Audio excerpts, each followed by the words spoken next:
드디어 창세기 이제 마지막 장입니다.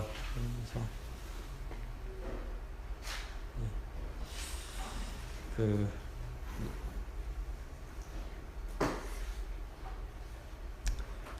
요셉의 이제 말년으로서 마지막을 하는 말씀 나누도록 하겠습니다.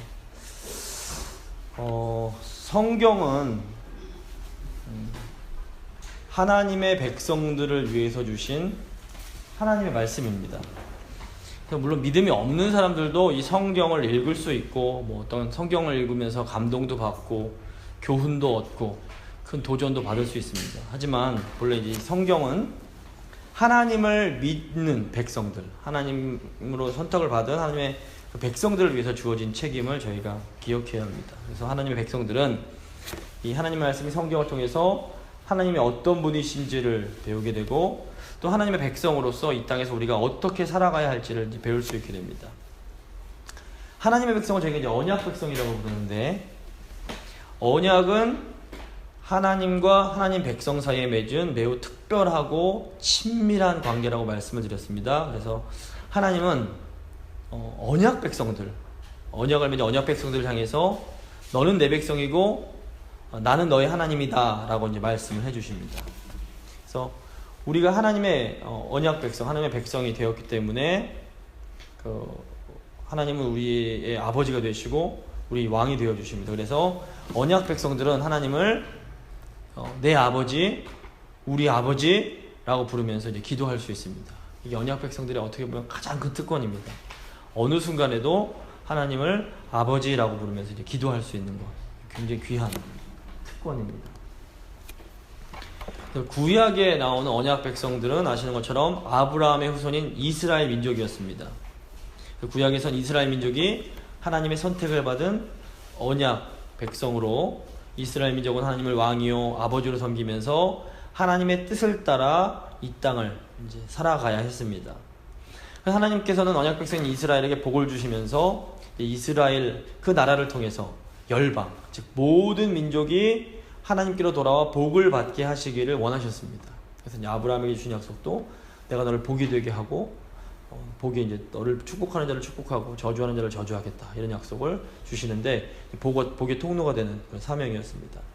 하나님을 떠난 열방은 하나님의 백성인 이스라엘을 통해서 다시 하나님께로 돌아와 자신들이 잃어버렸던 그 복을 회복할 수 있었습니다. 구약의 언약 백성인 이스라엘은 하나님을 떠난 열방을 주님께로 다시 인도할 책임과 사명이 있었습니다. 하지만 아시는 것처럼 구약을 보면 이스라엘 백성은 도리어 세상을 따라가며 우상을 섬기고 언약 백성의 사명을 저버리게 됩니다. 결국 하나님은 메시아 예수 그리스도를 이 땅에 보내심으로 새 언약 백성을 불러 모으십니다. 새 언약 백성, 즉 신약의 언약 백성은 2000년 전에 오신 예수님께서 메시아, 즉 그리스도이심을 믿는 그리스도인들입니다. 오늘 신약에는 예수님을 그리스도로 고백하는 이 교회가 바로 새 언약 백성입니다. 새 언약 백성인 교회의 사명도 구언약, 옛 언약 백성인 이스라엘의 사명과 사실 본질적으로 볼 때는 똑같습니다. 하나님은 새 언약 백성인 교회를 통해서 열방, 모든 민족이 다시 하나님께로 돌아와 복을 받게 하기를 원하십니다. 또 마태복음 28장에 보시면 너희는 가서 모든 민족으로 제자를 삼아 아버지와 아들과 성령의 이름으로 세례를 베풀라는 예수님의 그 지상 명령이 주어지는데, 이 지상 명령이 신약에서 새롭게 주어진 명령이 아닙니다. 구약, 특별히 창세기부터 주어진 하나님의 계획과 약속을 다시 한번 재확인하는 것에 불과합니다. 하나님은 사실 창세기부터 처음부터 언약 백성들을 통해서 모든 열방이 복을 받기를 원하셨습니다. 오늘 이제 드디어 창세기의 마지막 장인데요. 창세기는 성경에 가장 처음 나오는 책으로 매우 중요한 의미가 있습니다. 창세기는 왜 언약 백성이 생겨났고 언약 백성의 사명이 무엇인지 아주 분명하게 우리에게 가르쳐 줍니다. 복습을 좀 해보면 창세기 1, 2장은 하나님이 세상과 인간을 창조하신 목적이 무엇인지를 가르쳐 주십니다. 인간은 하나님의 형상으로 창조되었는데 이것은 인간이 하나님을 대신해서 하나님께서 창조하신 피조세계를 잘 가꾸고 돌보아야 할 책임이 있음을 의미합니다. 창세기 3장을 보시면 이제 인간의 죄의 본질이 무엇인지를 가르쳐 줍니다. 인간의 죄의 본질은 인간이 하나님이 되려고 하는 것입니다. 오늘 이제 19절에도 보시면 내가 하나님을 대신하리까? 라고 요셉이 고백을 하는데 굉장히 중요한 의미가 있습니다. 인간의 죄의 가장 큰 그 본질적인 것이 뭐냐면 인간이 하나님이 되고 싶어 하는 겁니다. 그래서 하나님, 자기가 진리의 판단자가 되려고 하고 옳고 그름을 내가 정하려고 하고 또 어떤 심판을 자기가 하려고 합니다. 그게 이제 인간이 하나님처럼 되려고 하는 것인데, 뭐 인간이 하나님처럼 되려고 하는 것이 뭐 거창하게 내가 좀 신이야 뭐 이렇게 하는 것이 아닙니다. 모든 일을 내 뜻대로 내 마음대로 하려고 하는 것, 이것이 바로 하나님처럼 되려고 하는 그 죄의 본성입니다. 모든 사람들은 마음속에 내가 옳은 대로, 자기 소견에 옳은 대로 행하고 싶어하는 어떤 자기중심적인 사고가 아주 뿌리 깊게 자리 잡고 있습니다. 이제 이걸 저희가 원죄라고 부르는데, 이런 자기중심성이 바로 모든 죄의 근원이며 저희가 성경에서 교만이라고 부르는 죄입니다. 근데 문제는 인간 스스로는 인간 안에 깊이 자리 잡혀 있는 이 교만의 문제를 해결할 수 없다는 것입니다. 그래서 하나님은 창세기 3장에서 인류의 이 죄의 뿌리인 이 교만의 문제를 해결해 주실 여인의 후손 메시아를 보내주시겠다라고 약속을 해주십니다. 그래서 하나님은 여인의 후손을 통해서 뱀의 머리를 밟고 인류를 구원해 주겠다라고 약속을 하십니다. 창세기 4장에서 11장은 인간의 이런 지속적인 죄와 타락에도 불구하고 하나님께서 약속하신 여인의 후손을 지켜가시는 과정이라고 볼 수 있습니다. 창세기 4장을 보시면 가인의 죄에도 불구하고 하나님은 또 다른 셋이라는 아들을 통해서 여인의 후손의 계보를 이어가게 하십니다. 창세기 6장과 9장을 보시면 인류의 큰 죄악에도 불구하고 하나님은 노아를 통해서 여인의 후손을 지키십니다. 창세기 이제 5장과 10장에 나오는 이 계보가 되게 중요한데, 이것도 하나님께서 약속하신 여인의 후손이 이어져 내려가고 있음을 이제 보여주는 계보라고 볼 수 있습니다. 또 창세기 11장에서 인류가 또다시 바벨에서 하나님처럼 되려고 하는데, 이때 하나님은 이제 인류를 세계 곳곳으로 이제 인류를 흩어버리시는 내용이 나옵니다. 그리고 이제 창세기 12장부터 50장이 언약 백성을 이제 새롭게 부르시는 언약 백성의 시조인 족장들, 아브라함, 이삭, 야곱, 이제 이 사람들의 이야기라고 볼 수 있습니다. 창세기 이제 12장에서 하나님은 아브라함을 선택하시고 아브라함과 언약을 맺으시고 약속을 주십니다. 이 약속의 내용이 뭐냐면, 내가 아브라함에게 많은 너에게 후손을 주겠다라는 것과 내가 너에게 땅을 주겠다는 것입니다. 이 많은 아브라함의 후손이 땅에서 뭘 하냐면 나라를 세워야 됩니다. 그래서 크고 강한 나라, 하나님의 말씀대로 사는 하나님의 나라를 이 약속의 땅 가나안에 세우게 되는 것이 이제 하나님의 계획이었습니다. 그래서 하나님은 이 아브라함의 후손을 통해서 가나안 땅에 하나님의 나라를 건설하시고 죄로 인해 흩어진 인류를 다시 하나님께 돌아오게 하실 것을 계획을 하십니다. 그런데 가만히 보시면 하나님께서 인류를 구원해 가시는 이 과정이 우리가 보기에 굉장히 속도가 느립니다. 그냥 확 하나님의 능력, 그 권능으로 구원해 버리셔도 될 텐데, 구태 하나님은 한 명을 선택하십니다. 그리고 그 한 명에게 약속을 주시고 그 사람이 약속을 붙잡고 몇십 년을 기다리면서 살아가게 하십니다. 결국 언약 백성의 시조라고 볼 수 있는 아브라함이 일평생 한 일이라고는 뭡니까? 솔직히 말해 언약에 대해서 이삭 한 명 낳은 것밖에 없습니다. 아브라함은 이 약속 하나 붙잡고 일평생 하나님을 믿으며 살아왔습니다. 그런데 이제 이게 바로 이 아브라함에게 주신 사명이었습니다. 시대적 사명. 아브라함의 아들인 이삭도 아브라함과 별로 다를 것이 없습니다. 불가능해 보이는 현실 속에서도 믿음을 잃지 않고 하나님이 주신 약속을 꽉 붙잡고 살아간 것입니다. 우리도 마찬가지입니다. 저에게 어른들이 아이고 내가 이 나이 먹도록 별로 한 것이 없다라고 이제 안타깝고 하시고 막 한탄하시는 경우가 있습니다. 근데 결국 그렇지가 않습니다. 사실 아브라함에 비하면 엄청나게 많은 일을 하신 겁니다. 너무 많은 일을 하려고 욕심 부리실 필요가 없습니다. 그게 좋지 않습니다. 뭐 욕심 많이 부려보셨겠지만 욕심 부린다고 우리 욕심대로 다 되지 않는다는 것 경험해 보셨을 겁니다. 내 힘으로 무언가를 해보려고 인간적인 방법을 쓰다 보면 뭐가 나옵니까? 이스마엘이 나옵니다. 신앙생활이 별게 없습니다. 그냥 답답해도 어떤 인간적인 방법을 쓰지 않고 하나님께서 말씀하시면 그 말씀에 순종하기 위해서 애쓰고 살아가는 겁니다. 너무 많은 거 하려다 보면 아무것도 못합니다. 뭐 주식도 뭐 선택과 집중의 원리가 있다고 그러는데 하나님 원리도 마찬가지입니다. 하나님께서 딱 말씀 주시면 다른 거 막 여러 가지 하려고 그러지 말고 그거 하나 딱 붙잡고 끝까지 가는 겁니다. 그러면 나중에 열매가 나옵니다. 이것저것 자꾸 하려다 보면 열심히 애는 쓰는데 아무 열매가 없는 그런 일들이 나옵니다. 이제 학개서에 나오는 교훈입니다. 그렇다면 이제 야곱이 한 일은 뭡니까?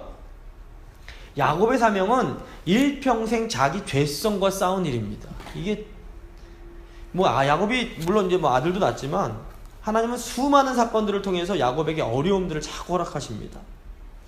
야곱의 일생은 이 자기 뜻과 하나님의 뜻과 이 싸움의 연속이라고 볼 수 있습니다. 계속 대결입니다.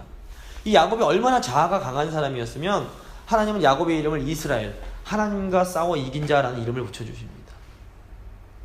그러니까 하나님께서 주시는 이 고난 중에서 이 욥처럼 사실 크게 잘못한 것이 없음에도 주어진 어떤 일종의 섭리적 차원의 고난이 분명히 존재합니다. 애매한 고난, 장애를 갖고 태어난다거나 도저히 이해할 수 없는 그런 고난들이 우리 삶 가운데 존재합니다. 하지만 반면 어떤 어려움은 이 야곱처럼 잘못된 기질과 죄성을 고치기 위해서 하나님께서 일부러 허락하시는 그런 경우들이 있습니다. 그러면 저에게 어려움이 주어질 때에 그 안에 담긴 하나님의 뜻이 무엇인지 잘 분별할 필요가 있습니다.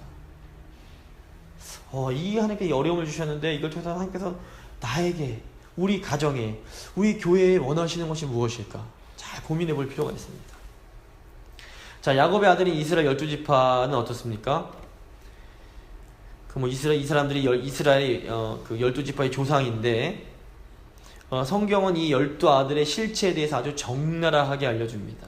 루벤, 더 말씀드릴 필요 없이 계모와 동침을 하고 시몬, 레위 잔악하게 이제 학살을 하고 유다는 며느리와 동침을 하고 나머지 형제들도 동생을 팔아버리는데 적극적으로 가담한 보통 인간이라면 할 수 없는 일들, 끔찍한 일들을 저지른 그런 인간들입니다. 근데 하나님께서 이런 사람들을 언약 백성의 조상들로 삼아주십니다. 근데 이들이 잘한 게 하나 있습니다.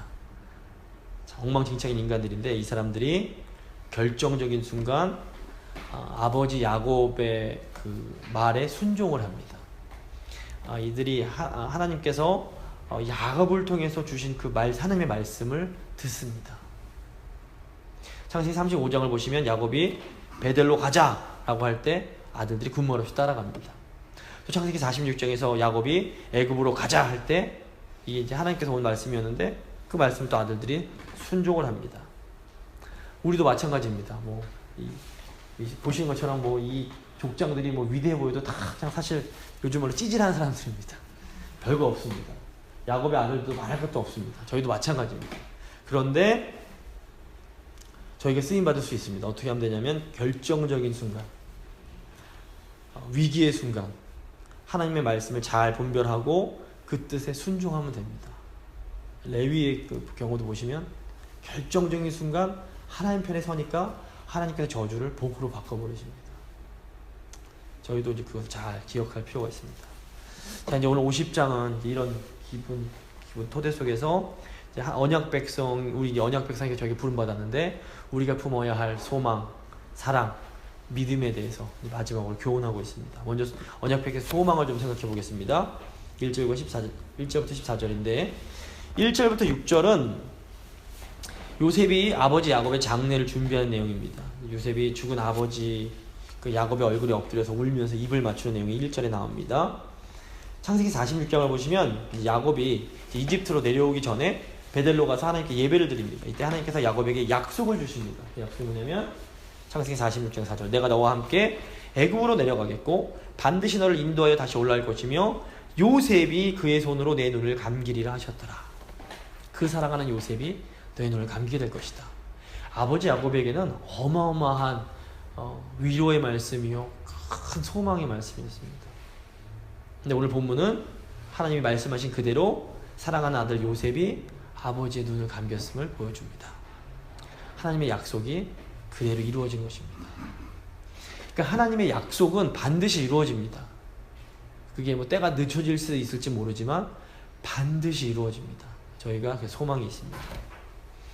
오늘 본문을 보시면 요셉이 야곱을 2절 보시면 향으로 처리하게 합니다. 이건 뭐냐면 미라를 만드는 겁니다. 애굽이 미라로 유명한데 야곱의 시체를 썩지 않은 상태로 이제 헤브론으로 옮겨가려고 하는 것입니다. 특이한 점이 뭐냐면 야곱이 이 일을 미라로 만드는 일을 의원들에게 명하여 시킵니다. 근데 보통 이집트에서는 이 미라를 누가 만들었냐면 제사장들이 만들었습니다.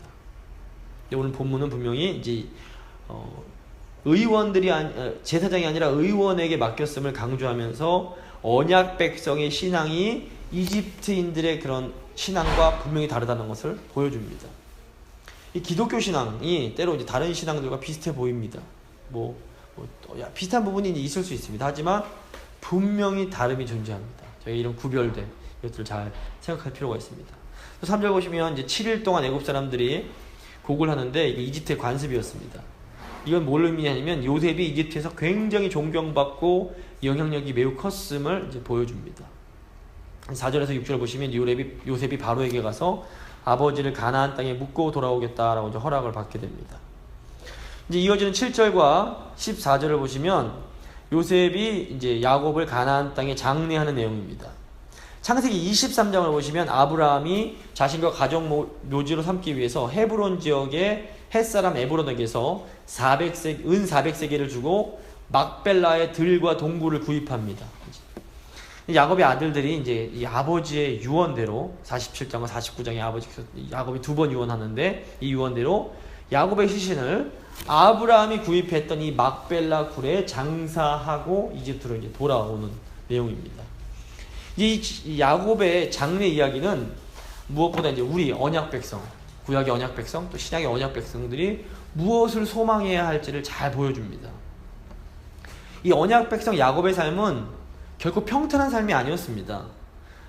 잘 아시겠지만 야곱은 장자권을 얻으려고 형과 아버지를 속이고 결국 사랑하는 어머니를 떠나서 외삼촌 라반의 집으로 도망을 쳐야 됐습니다. 그곳에서 어머니가 이제 돌아가시는 임종도 지켜보지 못하고 그곳에 있게 됩니다.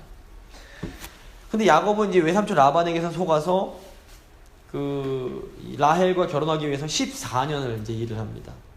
그 이후에 야곱은 난폭한 이제 둘째, 셋째 시몬과 레위로 인해서 큰 위험을 또 경험하고 또 아들들에게 속아서 가장 사랑하는 아들 요셉을 잃어버리는 그런 아픔도 경험을 해야만 했습니다.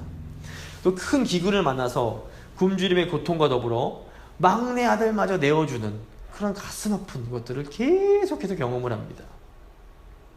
야곱의 일생이 분명히 하나님 선택받은 언약 백성이었지만 결코 평탄하지 않습니다. 계속 가슴 아픈 일과 마음 졸이는 일의 연속이었습니다. 우리가 내가 예수 믿는데 왜 이렇게 내 삶이 고달프지? 정상입니다. 그런 삶을 통해서 하나님께서 야곱을 계속 깎아나가십니다. 그 결과 야곱의 말년이 전혀 달라지게 됩니다. 무엇보다 야곱은 꿈에도 그리던 아들 요셉을 만나게 됩니다. 그리고 요셉을 통해서 야곱은 이집트에서 안정적이고 평탄한 노후를 보내게 됩니다. 부유하고 어떤 평안한 삶은 하나님께서 언약 백성에 주시는 복 중에 하나라고 볼 수 있습니다. 문제는 하나님께서 주신 이 부유함과 편안함 때문에 하나님으로부터 멀어지게 되는 것입니다.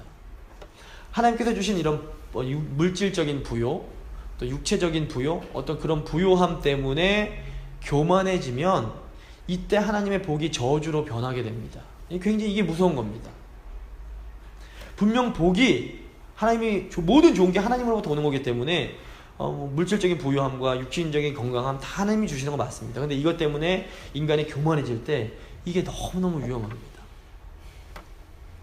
야곱의 위대함이 뭐냐면 하나님께서 허락하신 이 복된 상황 속에서도 그 믿음이 흔들리지 않은 것입니다. 말년의 평안한 삶 속에서도 야곱은 도리어 더욱더 하나님의 약속을 바라봅니다. 이게 중요합니다. 근데 이 기초가 어디서 쌓인 거냐면 그 젊으실 때 그 고난과 그 고난의 아픔의 연속 때문에 이게 되는 거지 결코 쉽게 이루어지는 것이 아닙니다. 다윗과 솔로몬을 봐도 다윗은 끝까지 하나님을 섬기는데 솔로몬 같은 게 말년에 이게 이제 변질이 됩니다. 차이가 뭐냐면 고난입니다. 다윗은 젊었을 때에 하나님으로부터 무시무시한 고난을 통해서 훈련을 받고 연단을 받습니다. 솔로몬은 굉장히 쉽게 하나님으로부터 그런 지혜를 얻고 복을 얻습니다. 그래서 고난이 참 힘들고 어려운 일이지만 사실 고난은 축복으로 이어지는 통로임은 저희가 또 부정할 수가 없습니다. 그래서 말년에 이 야곱이 편안한 삶 속에서도 더욱더 하나님의 약속을 바라보는데 그 약속의 내용이 뭐냐면 하나님께서 아브라함에게 주셨던 약속처럼 아브라함, 이삭, 야곱의 후손들을 통해서 가나안 땅에 모든 민족을 축복할 하나님의 나라를 세우시겠다라는 그 약속이었습니다. 야곱이 말년에 그 꿈을 바라봅니다. 야곱은 이 약속이 이루어질 날을 기대하면서 죽어서라도 하나님께서 약속하신 가나안 땅에 묻히기를 간절히 사모합니다. 이제 이걸 야곱의 삶을 보면서 하나님과 특별하고 아주 친밀한 관계를 맺은 언약 백성의 소망이 무엇인지를 저희가 생각할 수 있습니다. 우리를 통해, 다시 말해서 우리 교회를 통해 이 땅에 모든 민족을 축복하는 하나님의 나라가 이루어지는 것, 이것이 우리가 바로 소망해야 할 하나님의 약속입니다. 이 소망을 가진 사람은 무엇보다 먼저 하나님의 나라를 구하는 그런 삶을 살아가게 됩니다. 예수님은 이렇게 먼저 하나님의 나라와 하나님의 의를 구하는 자들에게 필요한 모든 것을 더해 주시겠다라고 약속을 해주십니다. 사실 부와 형통이 좋지만 부와 형통 자체는 하나님께 그렇게 중요한 것이 아닙니다. 세상에 좋은 모든 것은 다 하나님께 속해 있습니다. 그러므로 부와 형통보다 더 중요한 것은 그 부와 형통을 무엇을 위해서 어떻게 사용하는가 하는 것입니다. 하나님께서 우리에게 허락하신 좋은 것들을 하나님의 나라를 위해, 또 복음을 위해, 이웃을 위해 사용할 때 비로소 하나님이 주신 좋은 것들이 진정한 복으로 드러나게 됩니다. 우리가 이 복을 좀 풍성히 받고 풍성히 누릴 수 있게 되기를 소망합니다. 두 번째로 이제 언약 백성의 사랑에 대해서 생각을 해보겠습니다. 이제 그 15절에서 21절을 보시면 이제 아버지 야곱이 죽자 요셉의 형들이 요셉이 이거 이제 아버지도 돌아가셨겠다 보복하는 거 아니야? 두려워하게 됩니다. 요셉의 형제들이 두려움이 어디서 온 것입니까? 이들의 두려움은 자신들이 과거에 저질렀던 악한 죄에서 비롯된 것입니다. 15절 보시면 요셉의 형들이 그들의 아버지가 죽었음을 보고 말하되 요셉이 혹시 우리를 미워하여 우리가 그에게 한 모든 악을 다 갚지 아니할까 하고 두려움에 떨게 됩니다. 이제 이들이 과거에 저질렀던, 그러니까 이 매 맞은 사람은 편안히 다리를 뻗고 자지만 매 때린 사람은 못 끌어놓는다는 얘기가 있는데, 과거에 저지른 죄는, 우리가 저지른 죄는 계속해서 우리를 괴롭게 하고 마음을 불편하게 만들게 됩니다. 그래서 죄를 지으면 결국 우리는 행복해질 수가 없습니다. 근데 결국 이 형들의 두려움이 언제 끝이 납니까? 이 형제들이 자신들의 죄를 정직하게 인정하고 요셉에게 용서를 구하고 나서야 끝이 나게 됩니다. 결국 요셉의 형들은 요셉의 용서를 받기 위해서 아버지의 말을 빌려서 사죄를 합니다. 16절부터 이제 나오는데, 요셉에게 말을 전하여 이르되 당신의 아버지가 돌아가시기 전에 명령하여 이르시기를, 17절 굉장히 중요한 말씀입니다. 너희는 이같이 요셉에게 이르라 내 형들이 내게 악을 행하였을지라도 이제 바라건대 그들의 허물과 죄를 용서하라 하셨나니 당신 아버지의 하나님의 종들인 우리 죄를 이제 용서하소서 하매 요셉이 그들이 그에게 하는 말을 들을 때 울었더라.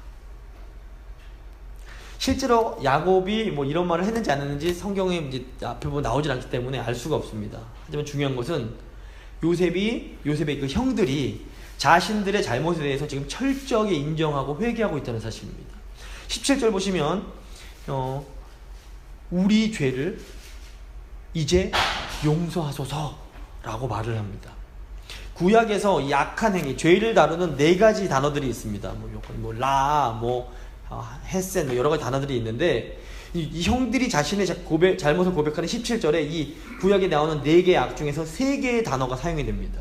요셉 보시면 요셉 형들은 악, 허물, 죄, 그러니까 이 악을, 허물, 죄 2번을 사용하면서 자신들이 정말로 악하고 못된 행동을 했다는 것을 정직하게 시인을 합니다. 이게 굉장히 중요합니다.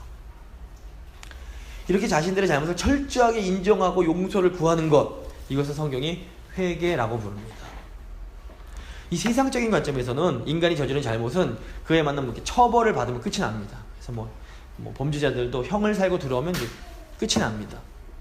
하지만 하나님의 관점에서는 그게 끝이 아닙니다. 인간의 악이 어디서 끝이 나냐면 악을 저지른 사람이 그 잘못을 철저하게 깨닫고 진심으로 돌이켜서 회개할 때 비로소 그 악이 종결이 됩니다. 굉장히 중요합니다. 세상적 관점과 하나님의 관점은 분명히 다릅니다. 그래서 이 형제들이 정말로 내가 잘못했습니다 라고 자신들의 죄를 완전히 철저하게 깨닫고 고백하고 용서해 주십시오 라고 말할 때 이들의 이제 죄의 문제가 끝이 나게 됩니다. 이 형들의 회개는 요셉의 따뜻한 말로 인해서 완전한 용서로 마무리 져집니다. 17절 보시면 이제 자신들에게 이렇게 용서를 구하는 형들을 보면서 요셉이 또다시 우는 내용이 나옵니다. 요셉은 이 죄로 인해서 두려워하는 형들의 모습을 보면서 굉장히 그 슬픔과 안타까움을 느꼈던 것 같습니다.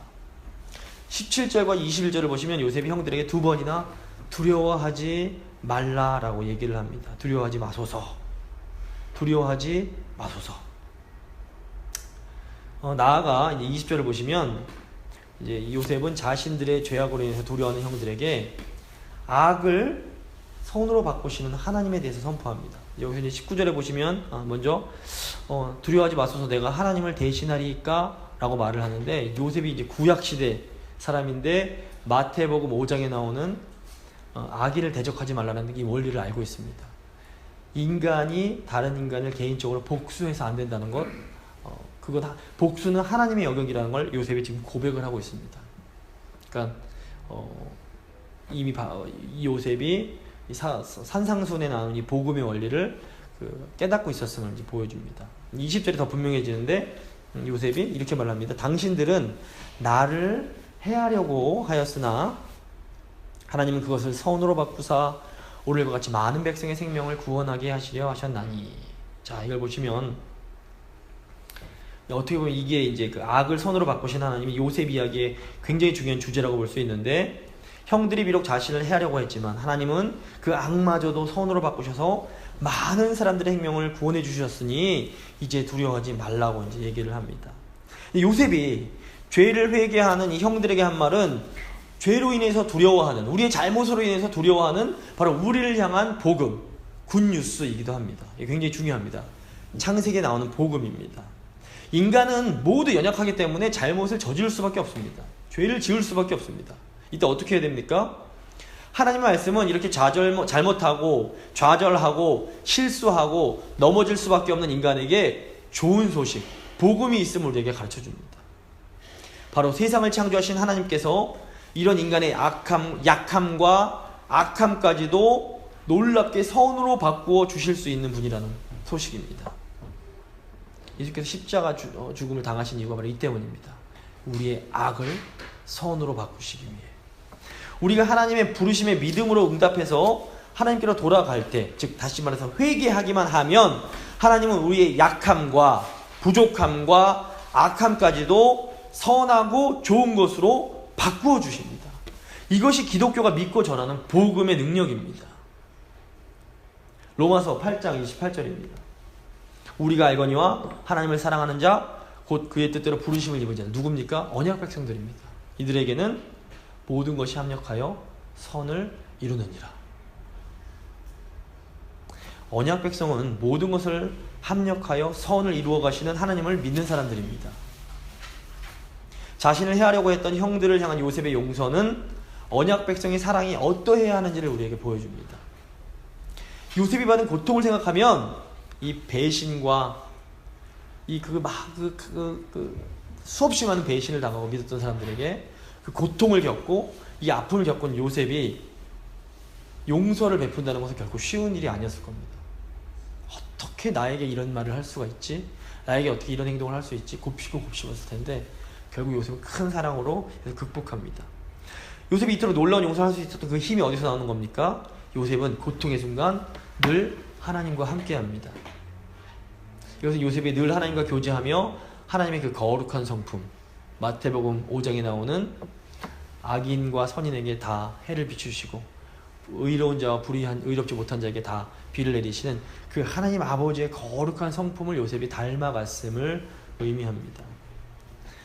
악을 선으로 바꾸시는 하나님을 믿었던 요셉은 형들뿐 아니라 형들의 자녀들까지도 제가 돌보겠다라고 약속을 하면서 친절한 말로 그 자기에게 악을 향한 형제들을 위로합니다. 놀라운 사랑입니다. 하나님이 언약 백성인 우리에게 주시고 싶은 말씀도 바로 사실 이것입니다. 하나님은 죄로 인해 고통받는 우리를 용서하고 나아가 위로하기 원하십니다. 하지만 우리가 이 용서를, 이 큰 엄청난 용서를 누리려면 먼저 우리가 우리의 죄를 정직하게 인정하고 회개해야 합니다. 우리가 잘못된 것들에 잘못된 삶을 살았으면 인정하고 돌아서는 것입니다. 회개는 입으로만 하는 것이 아니라 우리의 잘못된 삶의 방향을 바꾸는 것입니다. 우리가 진심으로 우리의 잘못을 회개하며 나아갈 때 하나님께서는 우리의 잘못마저도 합력해서 놀라운 선으로 바꾸어 주실 수 있습니다. 자, 이제 마지막으로 언약 백성의 믿음에 대해서 생각을 해보겠습니다. 22절에서 26절입니다. 이제 요셉이 이집트에서 110세까지 22절을 보시면 110세까지 살면서 자손 3대를 보고 손자 마길의 아들을 양자로 삼습니다. 이거 요셉의 두 아들 에브라임과 므낫세가 아버지 야곱에게 양자로 들어간 것과 비슷합니다. 근데 성경에서 손자를 보는 것은 하나님의 굉장히 특별한 은혜를 상징합니다. 성경에 나오는 인물들이 오래 살았으니까 구약시대 사람들이 다 오래 살았거니 생각하시면 안 됩니다. 조선시대 때 평균 수명이 40세였습니다. 평균 수명이 40세였습니다. 왜 환갑잔치를 했냐면 60이 사는 게 너무 귀했기 때문에 그렇습니다. 지금이야 이게 옛날 얘기가 돼버렸지만 하물며 성경시대엔 더 일찍 죽었습니다. 어렸을 때 태어나서 죽는 경우도 많았고, 그 성경에서 이 장수가 어마어마하게 오래 산 겁니다. 하나님이 굉장히 특별합니다. 손자를 본다는 것 자체가 장수했음을 의미하고 하나님의 특별한 은혜입니다. 그래서 시편을 보시면 내 자식을 볼지어다. 이제 이게 굉장히 축복의 말이고, 잠언 같은 경우에는 손자는 노인의 면류관이요 라는 말을 합니다. 이 면류관이 영광스러운 건데 손자 자체가 굉장히 면류관이 된다는 것입니다. 그러므로 요셉의 자손이 이렇게 언급이 된다는 것은 요셉이 하나님으로부터 특별한 은혜를 입었음을 의미합니다. 요셉은 110년을 살았는데 이 110년은 이집트 사람들에게 아주 이상적인 수명으로 여겨졌던 나이일 뿐 아니라 굉장히 상징적인 의미를 가지고 있습니다. 제가 이제 그 표를 보여드렸는데 라무스 카그네라는 성경학자가 있습니다. 이 사람이 요셉의 나이인 110세에서 이제 족장들의 나이와 관련된 굉장히 놀라운 수학적 패턴을 발견합니다. 보시면 아브라함은 175세, 이삭은 180세, 야곱은 147세를 살게 됩니다. 이걸 이제 종합해보면 표를 만들면 이렇게 됩니다. 175세는 5 곱하기 5 곱하기 7입니다. 이삭의 180세는 6 곱하기 6 곱하기 5입니다. 야곱의 147세는 7 곱하기 7 곱하기 3입니다. 근데 요셉의 나이를 110세는 어떻게 되냐면 5 곱하기 5, 6 곱하기 6, 7 곱하기 7을 다 더한 거에다가 1이 됩니다. 7, 5, 3, 1. 이게 어떻게 이런 일이 있네? 라고 생각되실지 모르겠지만, 이제 이것은 요셉이 아브라함, 이삭, 야곱을 계승하는 네 번째 족장의 역할을 하는 사람임을 분명하게 보여줍니다. 성경이 기가 막힙니다. 또한 족장들의 나이를 구성하는 7, 5, 3, 1이 패턴이 이제 요셉에서 끝이 나게 됩니다. 이것은 요셉이 마지막으로 요셉을 마지막으로 족장들의 이야기가 이제 끝이 나게 됨을 보여줍니다. 족장들의 나이에 이런 놀라운 숫자의 조합이 담겨 있다는 것이 우리에게 무슨 의미를 줄까요? 이것은 하나님의 나라를 건설한 언약 대표의 이제 족장들의 삶이 하나님의 아주 놀라운 세밀한 계획 아래서 이루어지고 있음을 의미합니다. 우리가 보기엔 정말 우연이다, 야 신기하네, 참 별일이 다 있네 라고 생각되는 일들도 사실은 하나님의 섭리 가운데 있는 일들입니다.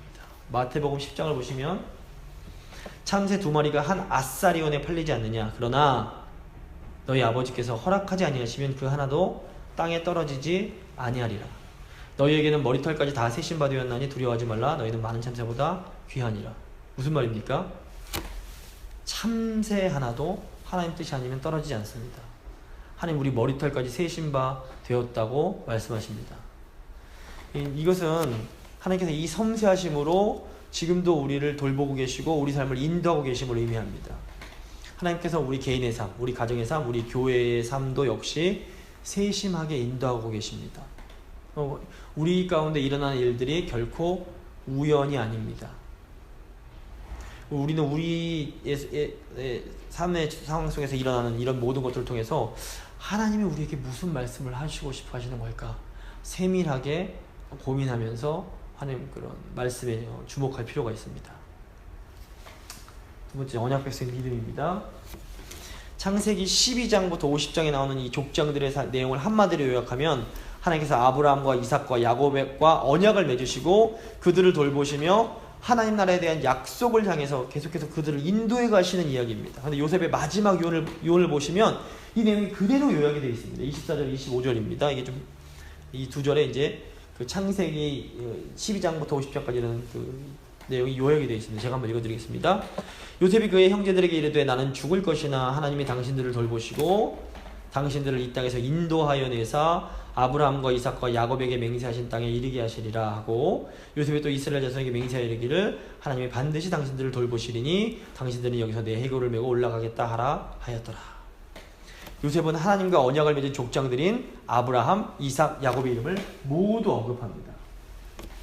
그리고 언약의 하나님께서 아브라함, 이삭, 야곱의 후손들인 자신들의 형제들을 돌보실 것이며 결국 약속하신 땅으로 인도하실 것에 대해서 말을 합니다. 요셉의 이 유언을 통해서 하나님과 언약을 맺은 언약 백성들이 붙들어야 할 두 가지 믿음을 저희가 볼 수가 있습니다. 첫 번째는 하나님의 돌보심에 대한 믿음입니다. 야곱은 하나님께서 언약 백성인 자기 형제들을 돌봐주실 것을 두 번이나 강조하면서 언급합니다. 24절에 돌보시고 또 25절에서 당신들을 돌보시리니. 이것은 일평생 하나님의 돌보심을 체험했던 요셉의 삶에서 나오는 확신의 말이었습니다. 내가 평생 살아봤더니 하나님께서 우리를 돌보시더라. 요셉의 형제들도 언약 백성들이기 때문에 하나님께서 반드시 형님들도 돌보실 것입니다. 형님의 자손들도 돌보실 것입니다. 라고 이제 말을 하는 것입니다. 하나님은 반드시 언약 백성 우리를 돌보아 주십니다. 그러므로 아무리 현실이 어려워도 우리는 결코 미래를 두려워할 필요 없습니다. 언약 백성은 반드시 하나님이 우리의 인생을 책임지고 돌봐주심을 믿어야 합니다. 이게 우리의 굉장히 중요한 믿음입니다. 걱정할 필요 없는 하나님이 우리를 돌보고 계신다. 두 번째, 언약 백성이 또 뭘 믿어야 되냐면 하나님 우리 선하신 아버지가 우리를 돌봐주시는 것을 믿어야 되고 두 번째는 하나님의 약속이 반드시 성취될 거라는 걸 믿어야 됩니다. 야곱은 미래에 이집트를 떠날 때에 자신의 유고를 꼭 약속의 땅으로 가져가라고 유언을 남깁니다. 이것은 요셉이 하나님께서 조상들에게 하신 약속이 반드시 성취될 것을 믿었기 때문입니다. 실제로 요셉의 유언은 400년 후에 그대로 성취가 됩니다. 이집트를 떠나는 이스라엘 백성들이 요셉의 유고를 가져갑니다. 출애굽기 13장 19절을 보시면 유고를 가져갑니다. 그리고 여호수아 24장 32절을 보시면 이제 가나안 땅에 들어간 후에 여호수아의 지휘하에 가나안 땅이 다 정복이 된 후에 요셉의 유골이 에브라임 지파의 땅인 세겜 땅에 묻히게 됩니다. 요셉의 유언대로 다 이루어집니다. 언약 백성은 우리도 요셉처럼 하나님의 약속이 이루어질 것을 믿고 신뢰해야 됩니다. 이거 흔들리면 안 됩니다.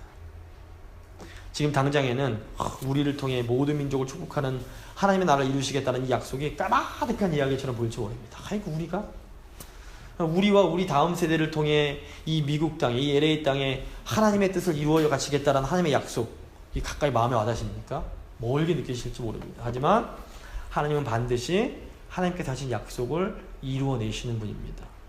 때로 우리의 현실이 답답하고 어두워 보일 수 있습니다. 하지만 현실이 아닌 약속을 지키시는 신실한 하나님을 바라볼 때에 우리는 절망하지 않고 끝까지 하나님의 뜻을 행하며 살 수가 있습니다. 창세기를 마무리 지어서 좀 결론을 내리도록 하겠습니다. 창세기 쭉 배우셨는데 거의 6개월 안에 벌써 배우셨습니다. 이 창세기 배우시면서 하나님의 우리 교회에 주신 약속과 사명이 무엇인지 한번 좀 생각해 보시길 바랍니다.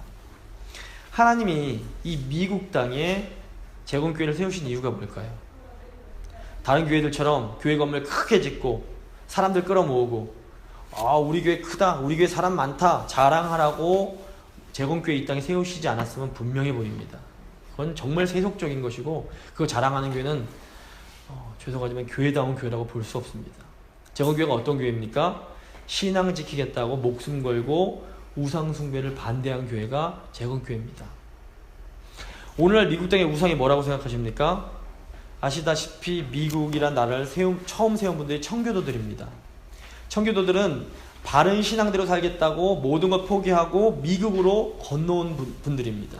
이런 의미에서 청교도들은 재건교회의 어떤 신앙적인 연결이 되는 신앙적인 선배들이라고 볼 수도 있습니다. 그런데 이 청교도들이 세운 이 미국이 지금 어떻게 됐습니까? 그 아름다운 신앙은 다 잃어버리고 지금 돈을 마치 하나님처럼 섬기고 있습니다. 제가 미국에 와서 이분 저분들한테 제일 많이 들은 얘기 중 하나가 미국에선 돈 없으면 제대로 살 수 없다는 말입니다. 믿으십니까? 믿으시면 잘못된 겁니다.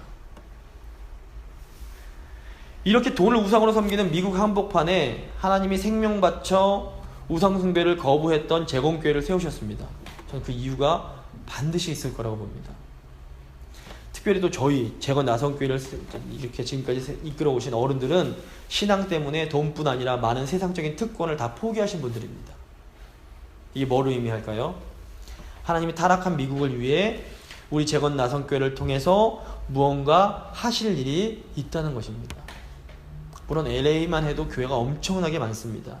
그런데 성경을 봐도 그렇고 교회사를 봐도 그렇고 교회가 많이 있고 성도가 많이 있고 교회 건물이 크게 짓는 것이 결코 중요하지 않습니다. 아시다시피 중세시대는 유럽 전체가 다 기독교인들이었습니다. 그리고 예배당은 오늘날 화려한 교회와 비교할 수 없이 어마어마하게 화려한 예배당들이 많이 있었습니다. 하지만 하나님 보시기에 그 시기는 타락이 극에 달하던 시대였습니다. 하나님은 교회가 타락할 때 항상 남은 자, 구루터기, 소수의 신실한 하나님의 사람들을 통해서 새 일을 행해 오셨습니다. 저는 저희 재건 나성교회가 이 시대에 이 남은 자, 그루터기의 사명을 감당하는 교회가 되었으면 좋겠다는 소망이 있습니다. 그럼 저희가 어떻게 해야 될까요? 우리의 뜻과 인간적인 방법이 아니라 하나님의 뜻과 하나님의 방법에 초점을 맞춰야 됩니다. 우리 교회가 이름만 재건교회가 아니라 정말로 바른 신앙을 위해서라면 그게 돈이 됐던 출세가 됐던 세상적인 안정이 되었든 간에 기꺼이 포기할 수 있는 정말 재건신앙을 가진 재건교회다운 재건교회가 될 때 하나님은 반드시 우리를 사용해 주실 것입니다. 저희가 이것을 위해서 저희가 앞으로도 이제 다음 주부터 또 출애굽기에 들어갈 텐데 창세기를 마무리 지으면서 하나님 저희를 정말 남은 자들로 불러주셨는데 저희가 이 신앙 변질되지 아니하고 끝까지 이 신앙 잘 붙잡고 하나님께서 원하시는 그 사명 잘 감당하는 저희 교회가 되기를 원합니다. 한번 같이 기도하고 기도하도록 하겠습니다. 기도하시겠습니다. 하나님, 저희를 하나님 백성으로 언약 백성으로 불러주시며 감사합니다. 저희가 어느 때든지 하나님을 아버지로 내 주로 부르며 기도할 수 있음을 감사드립니다. 또한 아버지, 저희가 정말 생명을 바쳐 신앙을 지켰던 재건교회로 불러주심도 너무나 감사합니다. 세상에 교회가 많지만 교회가 많다고 다 그 교회가 하는 기쁘시게 하는 교회가 아님을 저희가 알고 있습니다. 주님, 저희 재건교회도 정신 차리지 않으면 세상 교회들과 똑같이 변할 수 있음을 저희가 알고 있습니다. 주님, 저희가 두렵고 떨림으로 아버지 이 신앙 잘 지켜갈 수 있도록 주여 은혜 베풀어 주시옵소서. 주님, 저희를 강하고 담대하게 하사 이 약한 세상 가운데에 정말 하나님만 온전히 바라보며 하나님만 온전히 섬기는 참된 신앙인들로 될 수 있도록 주여 도와주시옵소서. 저희가 이 신앙 잘 지키고 이 신앙 잘 붙잡고 나아갈 때 비록 저희가 작고 연약하지만 저희 부족함까지도 주께서 선으로 바꾸시며 저희를 사용해 주실 줄 저희가 믿습니다. 주님, 저희가 하나님께서 40년 전에 이 미국 땅에 재건교회 세우신 목적이 있을 줄 저희가 믿습니다. 지금 저희가 그 목적을 저희가 믿음으로 잘 순종하여서 하나님 그 사명을 잘 성취해 내는 정말 복의 통로가 되는 정말 진정한 아름다운 재건교회 될 수 있도록 주여 함께하여 주시옵소서. 주님 은혜 감사드리며 귀하신 예수 그리스도 이름으로 기도드립니다. 아멘.